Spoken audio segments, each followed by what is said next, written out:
자, 10번째 선 한번 가보도록 하겠습니다.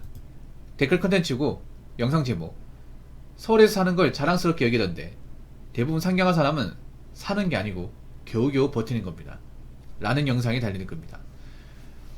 많은 지방의 청년들이 서울을 많이 가는데 뭐 나름 이유가 있어요. 뭐 서울 일자리가 많고 지방에 일자리가 없으니까 뭐 틀린 말은 아닙니다.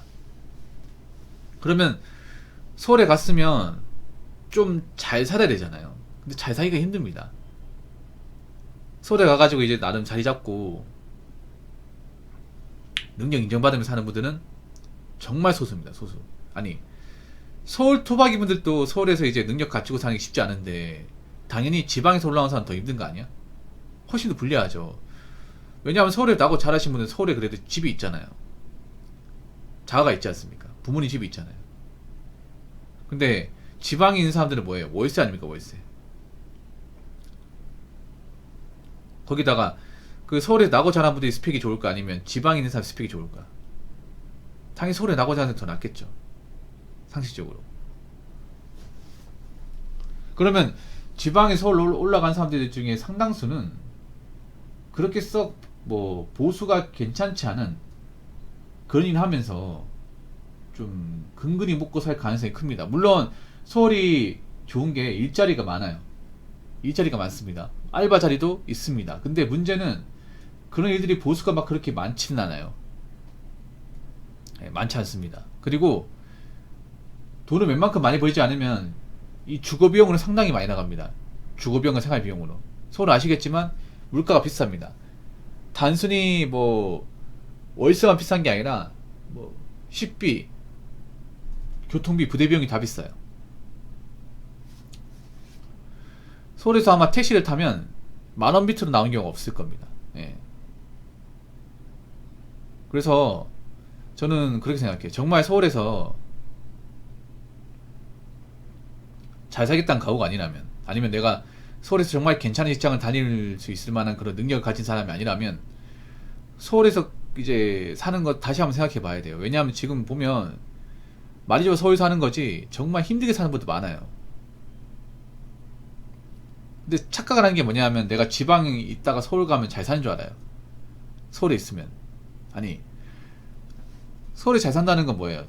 돈을 좀 많이 벌고 돈을 좀 많이 모으고 그리고 이제 보다 나은 주거 환경을 가지는 거잖아요. 근데 서울에서 뭐 한 200만원 초중반대 벌어가지고 월세 살면 이것저것 다 떼고 해도 남는 게 별로 없어요. 그런 상태에서 그냥 서울에서 살고 있다는 이유만으로 잘 산다고 얘기할 수 있을까?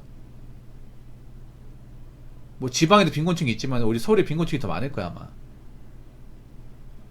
서울은 그러니까 잘 사는 분도 있겠지만 반대로 이제 힘든 분들도 많은 곳이에요. 희비가 엇갈리는 곳이죠 이게. 많은 지방인 사람들이 잘 사는 사람처럼 되고 싶지만 그런 사람은 별로 많지 않다는 거. 예. 점점 그렇게 힘들다는 거. 왜냐하면 서울은 가면 갈수록 이제 물가가 오르고 있단 말이에요.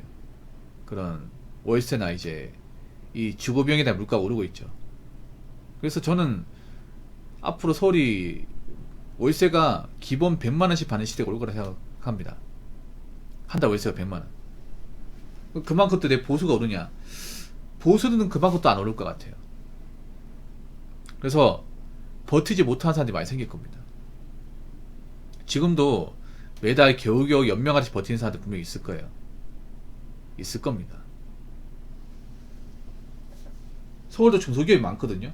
그 중소기업 보수를 보면 저월급 받고 서울 올라간다고? 뭐 그런 생각이 듭니다. 물론 그런 분들 중에 투잡, 쓰리잡 하는 분도 있을 겁니다. 예. 그래서 정말 열심히 살거나 많은 돈을 벌 게 아니라면 서울에 올라가는 거 다시 한번 생각해 봐야 돼요. 지방의 물가가 더 비싸지 않냐? 어떤 게 더 비싸다는 거죠? 어떤 부분이? 먹는 거. 일단 주거비용 월등하게 싸고, 먹는 것도 비싼 곳 별로 없는데? 예. 왜냐하면 물가가, 생각해. 물가라는 게 왜 서울이 비쌀 수밖에 없냐? 일단 서울은 부동산 비용이 비싸요. 부동산. 땅이 비싸요. 기본적으로. 어디든. 왜 비싸요? 유동인구가 많잖아요. 그래서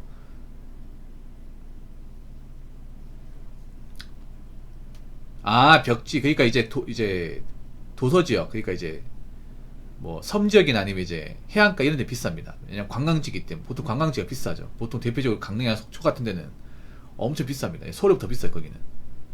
거기는 비싼 게 맞아요. 근데 거기는 지방이 극히 일부잖아. 거기만 가지고 판단하면 안 되잖아요. 벽지는 지방이 극히 일부입니다.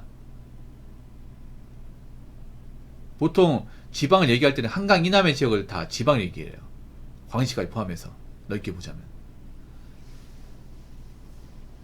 그런 데는 물건을 이제 수급하는 게 힘들기 때문에 좀 비쌀 수밖에 없어요. 그거는.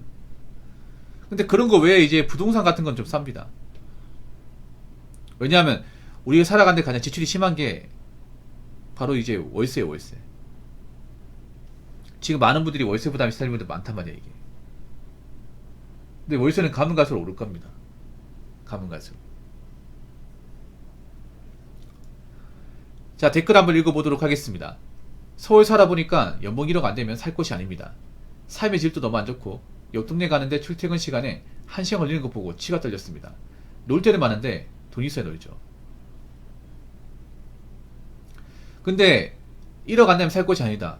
그럼 세후 한 650만원 버는 게 아니면 살 곳이 아니다, 이 말인데, 아니 상식적으로 봅시다. 지방에서 서울로 올라간 사람들 중에 세전 연봉이 1억 넘는 사람들 얼마나 될까요?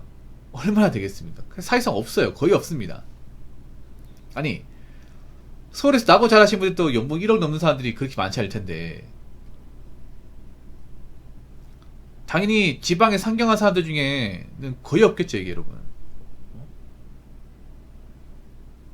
거의 없어요, 여러분.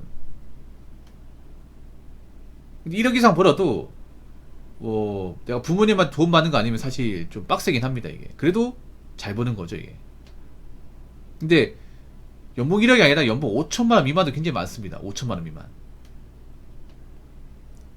4천만원 미만도 많아요, 올라온 사람들 중에. 이게 그런가요? 서울의 삶의 질이라는 게 워라밸이잖아요. 서울의 삶의 질 좋아요. 굉장히 좋아. 전국 최고야. 근데 그 삶의 질적인 부분 뭐예요? 대부분 돈이에요, 돈.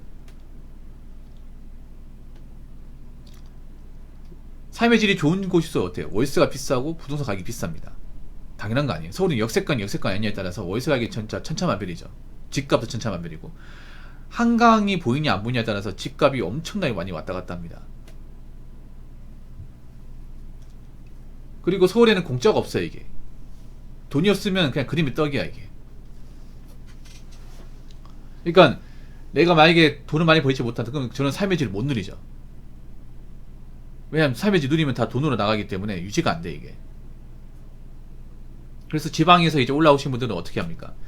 이제 방을 구하더라도 좀 치안이 안 좋고, 그리고 굉장히 경사가 심하고 역과 거리가 먼 곳으로 가야 돼. 내가 돈을 많이 벌면 좀 월세 비싼 곳으로 가겠지만, 그럴 만한 형편이 아니기 때문에 어떻게 돼? 점점 이제 안쪽으로 들어가야 되죠, 안쪽으로. 경사가 심한 곳으로.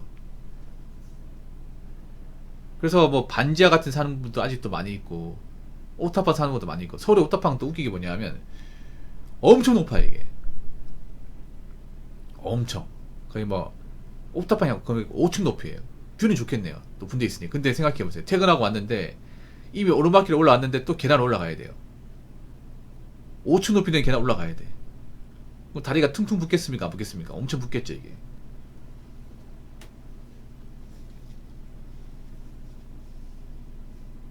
옆 동네 가는데 출퇴근 시간에 1시간 걸리는 거 보고 더 걸릴 수 있습니다. 더 걸릴 수도 있어요, 이게. 네. 서울이 웃긴 게, 이게 교통 한번 신호 잘못 걸리면 진짜 10분은 그냥 잡아먹습니다. 난 서울에 운전하시는 분들 정말 대단하다고 생각하는 게, 와, 운전을 어떻게 해서 회사까지 가는 거야? 서울은 이 출퇴근 시간 막히는 게 아닙니다. 그냥 막힙니다. 올림픽대로 그냥 막혀요. 야, 잘못 막히면요, 낮에도 막힙니다. 그 마포대교, 와, 전에 얘기했었죠. 마포대교 그 오후에 막혔는데 1시간 반 걸렸다고. 그 한 100km, 100km가 아니죠, 100m. 올림픽대로에서 마포대교 그 상단 넘어간, 와, 그 100m인데 100m만 가면 되거든요. 딱 봤을 때 100m야. 근데 그걸 넘어가는데 1시간 반 걸렸어요. 출퇴근 시간 아닙니다. 정확히 오후 2시 반이었어요. 평일이었습니다. 월요일이었어요. 진짜, 야, 서울에서 운전하시면 정말 대단한 생각이 들었습니다. 이거 참고 한다고? 와.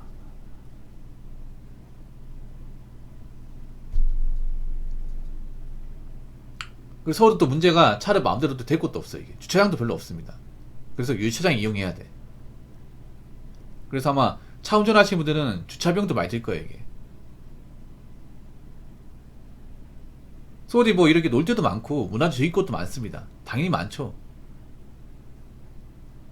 모든 것이 집약된 곳이다 보니까. 근데 모든 것들이 집약된 곳이다 보니까 굉장히 복잡합니다. 이게 복잡하고 굉장히 사는데 피곤해요. 이게 그런 거 다 감수해야죠. 이게 어디 간 사람이 많고, 어디 간 사람이 많다는 얘기는 어디 가든 빌런이 많다, 이런 식으로 해석이 됩니다. 그래서 좀 정신이 사나운 걸 못 견디는 분들은 또 안 맞을 수도 있어요. 이게 서울에 어떤 행사도 많지만 시위도 많습니다. 큰 시위가 많아요. 서울은 짜잘한 시위가 없습니다. 보통 큰 시위, 보통 이제 도로 하나를 점거하거나 아니면 이제 시청이나 광화문 쪽을 점거하는 그런 시위가 많아요. 그런데 가면 엄청 시끄럽습니다. 보통 서울에 시위하면 보통 시위 인원이 한 5,000명, 10,000명 돼요. 정신 사납습니다. 여러분 못 봤죠, 그런 거 실제로? 보잖아요. 질려버려 사람이. 그래서 참 좋은 것도 많이 있지만 안 좋은 것도 분명히 있어 이게. 그리고 다시 한번 얘기하지만 돈을 많이 못 버는 사람들 입장에서는 서울은 기회 땅이 아닙니다 이게. 근데 절대 다수의 지방에 상경한 사람들 돈을 많이 못 봅니다. 그러면 그 사람들한테 정말 기회 땅이 맞는지 묻고 싶어요. 내가 서울에 살면서 잘 살고 있는 게 맞는 건지. 돈을 많이 벌어야 됩니다. 악착같이 벌어야 돼. 지방에 살 때보다 더 악착같이 살아야 됩니다. 그렇게 해서 살기 있는 것이 저는 서울특별시라고 생각합니다. 자, 이상으로 10번째 썰 마치도록 하겠습니다.